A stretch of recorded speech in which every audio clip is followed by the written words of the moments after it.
Hello, my friends. Video number 10, money from the tenant.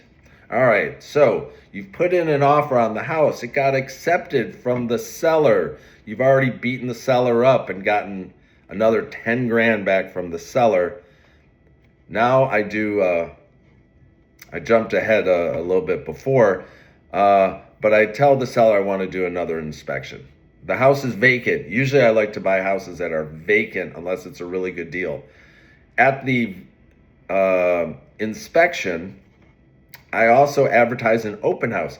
In the offer that I put in with the seller, I write in a little line that says, I can show the property to my prospective tenants.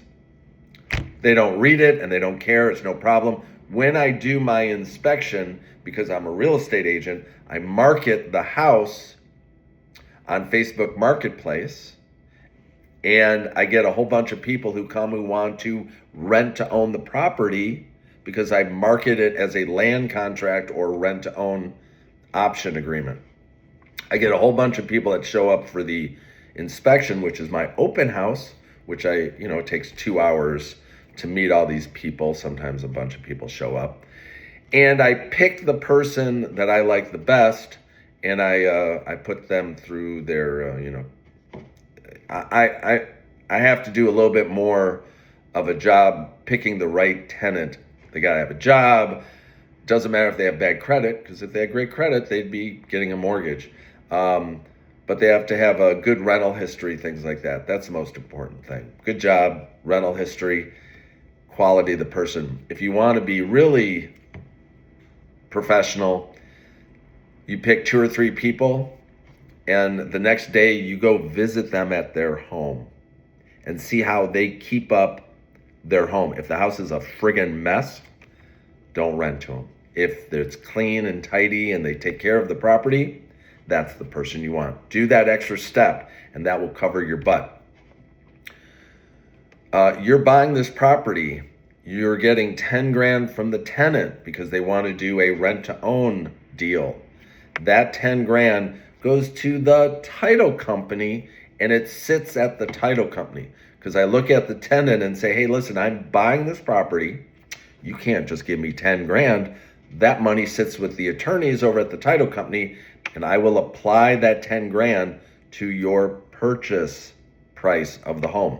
So I'm buying the property for 100. I'm selling it to them for 120. They're giving me $10,000 to move in.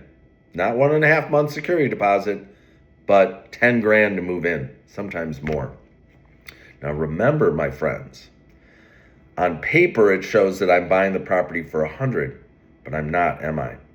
I'm really buying it for 87, right? Because I'm getting $10,000 in concessions plus another 3 grand in commissions. I'm getting $13,000 from the seller at closing, and I'm getting 10 grand from the tenant when they are moving in, which is sitting at the title company, which I can use towards the purchase when I buy it.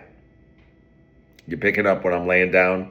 You add those 2 numbers, that's $23,000 on a $90,000 purchase. So you now have enough money for the 15% or 20% mortgage. So you have to put 15 or 20% down of the $90,000 purchase price or $100,000 purchase price. And you got to pay sometimes the first year taxes and your closing fees and your lender fees. So you really need about $20,000 if you're only putting 15. Let's just say there's 5 grand in fees. So if you got to put 15% down, there's another 5% in fees to buy the property. Be back with more info.